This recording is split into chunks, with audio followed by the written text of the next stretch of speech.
नमस्कार, मी ईशा शिवराय. नमस्कार, मी आराध्या जाधव. नमस्कार, मी नारायणी शेंडगे. नमस्कार, मी पूर्वा काळे. नमस्कार, मी श्रीनिवास जमादार. नमस्कार, मी श्री सुशिक्षित सहशिक्षक श्रीमती भूषण व आज या SNDP यंगस्टर ग्रुपचा जे आहे SNDP 10 यंगस्टर ग्रुपचा मी लीडर. आज आमचे विद्यार्थी आपणासमोर एक एक्सपेरिमेंट करून दाखवणार आहे.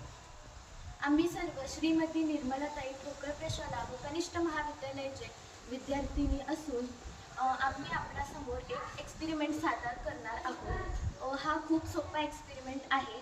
आमच्या ग्रुपचं नाव आहे 10th SNDP 10th यंगस्टर. याची ओळख माझी मैत्रीण आराध्या करेल. नमस्कार, मी तुम्हाला या साहित्याची ओळख करून देणार आहे. हे आहे नॉर्मल वॉटर आणि हे 2 लेमन आणि इथे आहे 2 ग्लास. आणि आपण काचेचाच का ग्लास वापरला आहे कारण की याच्यात आपलं वॉटर दिसतंय की वॉटरमध्ये काय टाकलं सगळं दिसतंय. जर स्टीलचं ग्लास घेतलं नाही कारण त्याला दिसत नाही की आपल्याला. आणि सॉल्ट घेतलेलं आहे. आणि याच्या पुढे याची ओळख माझी मैत्रीण पूर्वा काळे तुम्हाला सांगणार. नमस्कार, तर आपण एक्सपेरिमेंट करायला सुरुवात करू. हा अगदी सोपा व एकदम सुंदर एक्सपेरिमेंट आहे. तर आपण आराध्या जाधवनी तर सांगितलं आहे साहित्य काय काय लागणार आहे. तर आपण पहिला 2 ग्लास घेऊ. त्याच्यामध्ये आपण नॉर्मल वॉटर दोन्ही ग्लासमध्ये टाकणार आहोत.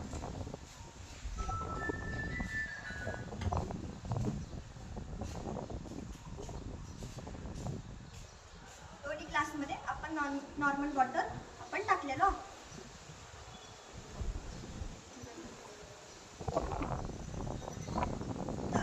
आता हे 2 जे लिंबू आहेत ते आपण ग्लासमध्ये टाकणार आहे. तर आपल्याला फरक काय दिसतो आपण ते बघूया. फर्स्ट आपण जे लिंबू आहे तो हा वॉटरमध्ये टाकला. आता हा जे लिंबू आहे ते फुटलेला आहे का आपण ह्याचं पण कारण आता पुढे जाणून घेऊया. आता हे लिंबू आहे याच्यामध्ये आपण मीठ टाकणार आहोत.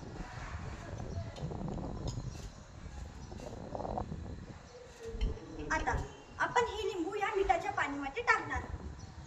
तर आपल्याला काय फरक दिसतो बघा की हा जो लिंबू आहे नॉर्मल वॉटर मधला तो फुटलेला आहे आणि जो दुसऱ्या ग्लास मधला जो लिंबू आहे तो नीट बघा तरंगत आहे. असं का होत आहे कारण की डेन्सिटीमुळे हा सगळा फरक आहे.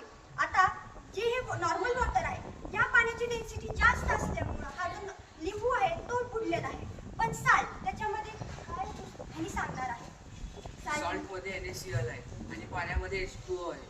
त्यामुळे जी पाण्याची डेन्सिटी आहे ती वाढलेली आहे आणि लिंबू जो आहे तरंगत आहे. तर आपल्याला हा फरक जो आहे तो स्पष्टपणे दिसलेला आहे.